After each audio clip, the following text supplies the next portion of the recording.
Shalom. All praises, glory, and honor to Yahweh, Bahashem Yahushai, Bahashem Kodesh. Double honors unto the apostles and elders of GMS, to the true leaders of Israel today, and salutations to all of the Akim who do this work in truth and sincerity, who risking their lives and their freedoms to do so, as well as the scattered Israelites who come looking like the heathen but are not, by way of their forefathers' seeds who are Israelite men. The true name of the Most High is Yahweh, and his son's name is Yahushai. And the Lord's holy chosen people are the so-called Negroes, Latinos, and Native Americans, as were the ones who suffer under the curses in the book of Deuteronomy. My name is Ezekiel, and this video is a prophecy update regarding the dissolution of Turkey from NATO, alright, and Turkey eventually working with Russia, okay? So the prophecy in Ezekiel chapter 38 and verse 2 says this: Son of man, set thy face against Gog, the land of Magog, the chief prince of Meshech and Tubal, and prophesy against him. So Gog and Magog is referring to the Russians, as they dwell in the land today that Gog and Magog once dwelt, all right, that landmass, okay? And say, thus saith the Lord Yahweh, behold, I am against thee, O Gog, the chief prince of Meshech and Tubal, talking about the Russians. And I'll turn thee back and put hooks into thy jaws, and I'll bring thee forth, and all thine army, horses and horsemen, all of them clothed with all sorts of armor. So the Lord is going to put spiritual hooks, okay, into the Russians, or in other words, Yahweh Shemishai is going to put the spirit on the Russians, all right, to go to war, to be in a warlike mentality.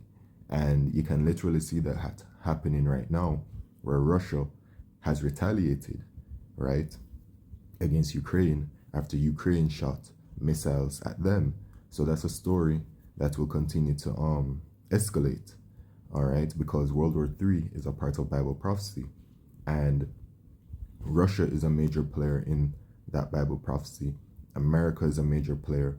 NATO and the European Union are major players as well, and then Russia and her allies, all right? And when you look at current events and what's going on in the world, you can see that all of these major players are, you know, being riled up, right? The Spirit is riling them up to go to war, okay? But before that World War III prophecy can come to pass, the Mark of the Beast prophecy, which is the mark chip, has to come to pass first, all right? So just remember that when observing what's going on with World War III, all right? Because remember, the scriptures do say that we shall hear of wars and rumors of wars, all right? And be ye not troubled, but the end is not yet, right? Because we have a lot to go through: Jacob's trouble, the Mark of the Beast prophecy, etc. Okay, so just be mindful of that. And then it says, even a great company with bucklers and shields, all of them handling swords, all right? So a great company, which is the alliance, the allies of Russia, right? Those that they're working with.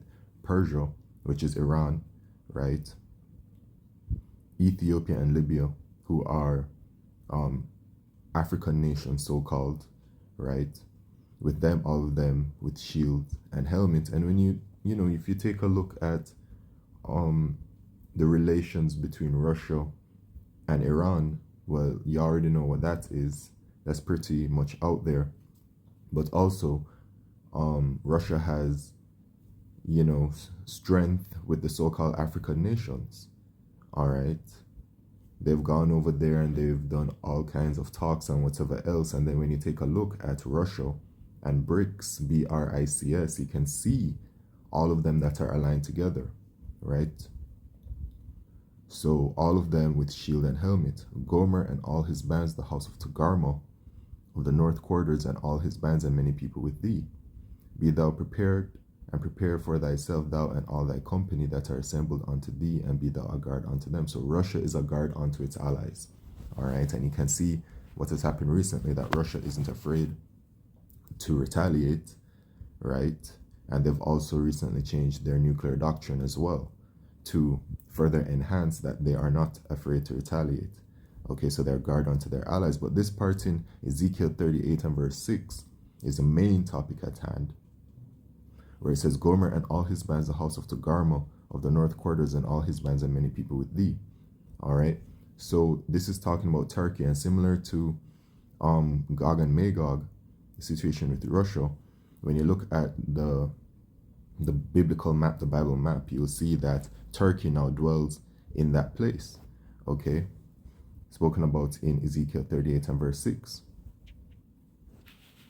So what this is saying is that Turkey is an ally to Russia.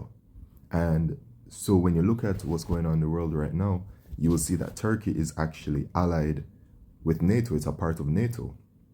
And so since it's a part of NATO, it's allied with NATO, and it's allied with the European Union, and it's allied with America, and it's allied with the State of Israel, which the State of Israel has been deemed an unofficial member of NATO, right? But the scripture says, the prophecy says, that Turkey will be allied with Russia and go to war with them, right? So here we go. A news update. Turkey clarifies rigid stance on gas trade with Russia. Flows must not be disrupted by the latest U.S. sanctions on Moscow, according to the Turkish energy minister. Turkey strongly opposes U.S. sanctions on Russian gas as it cannot be replaced in the medium term. Turkish energy minister Alparslan Bayraktar said on Friday, according to broadcaster TRT Haber. Last week, Washington introduced blocking sanctions on more than 50 Russian financial institutions, including Gazprom Bank, linked to the eponymous gas giant, and 6 of its international subsidiaries.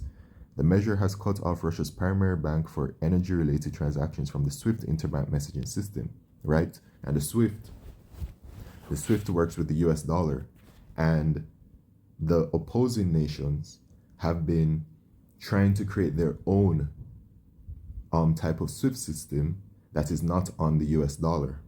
All right. We are against any decision that will affect the gas flow from Russia. If these sanctions come to this point, it will harm the Turkish economy, households, and 85 million people.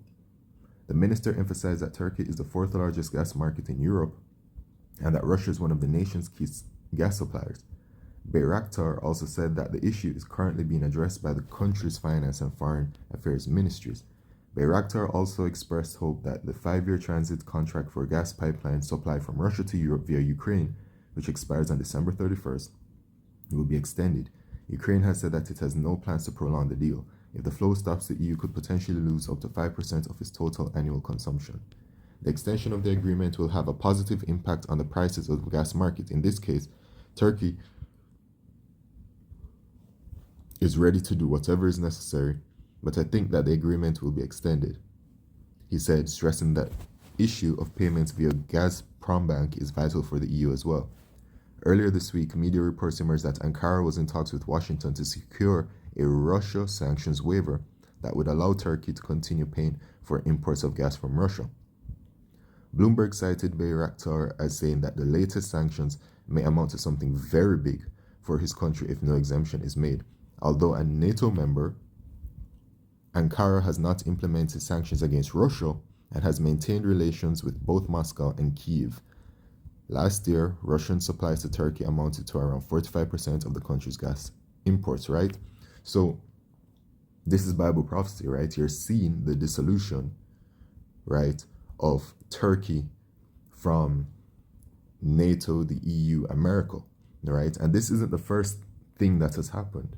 Things have been occurring over the years where Turkey has had a stance that is not beneficial onto its allies, right? The situation with the State of Israel and that whole situation going back and forth with Palestine and stuff, you know, Turkey has come out, if I'm recalling correctly, that they were against it and the entire situation. So they are not standing with their allies, and they're standing more with Russia, right? Continuing to do deals with Russia and stuff like that, okay? So this is all Bible prophecy, man. And it's very important to take note of, you know, because it's something that's literally happening right now. So it's only a matter of time before Turkey completely separates from its current alliance and goes and works with Russia and stuff.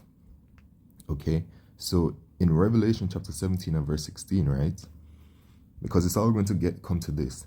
And the 10 horns which thou sawest, which is the European Union, upon the beast, which is NATO, thee shall hate the whore, which is America, and shall make her desolate and naked, and shall eat her flesh, right? They shall eat her flesh, right? Because America's own allies, and it's not just Turkey, but other allies within NATO and the EU, they have done certain things that are not the most beneficial to her, right? And Turkey, especially, is really making its stance and saying, no, we want to work with what is considered the enemy, which weakens America's position and weakens her power, right? So it says, that's what it says, shall eat her flesh. You know what I'm saying? Just tearing away at America slowly but surely, all right, by not standing with her, and burn her with fire, right? Because eventually, Turkey is going to be the first one, right? Because the prophecy says in Ezekiel 38 that Turkey is going to be with Russia, and they're so Turkey is going to be the one to be joining Russia, right, in war, right, with Iran and the so-called African nations. And, North Korea has declared that they stand with Russia. So I'm sure North Korea will be a part of that as well. And North Korea actually, there was something about North Korea sending some troops over for Russia as well. Okay. And then you take a look at the BRICS nations, right? So all of them will be together. And then Turkey, things are going to escalate to the point where Turkey is going to be working with them during World War III. But then this prophecy in Ezekiel 17 and verse 16 is stating that the NATO and the EU are going to turn against America and are going to burn her with fire. So Turkey is just the first one to break off from that tree, the first branch to break off of that tree. But eventually something's going to happen. We don't know what it is. We just know what the prophecy says will happen. But the in-between, we don't know. But obviously something is going to happen where America's allies are going to be compelled to shoot the ICBM missiles and destroy her, right? And that is all the will of Yahweh Shemishai. So this is just an update regarding what's going on with Turkey and Turkey's stance.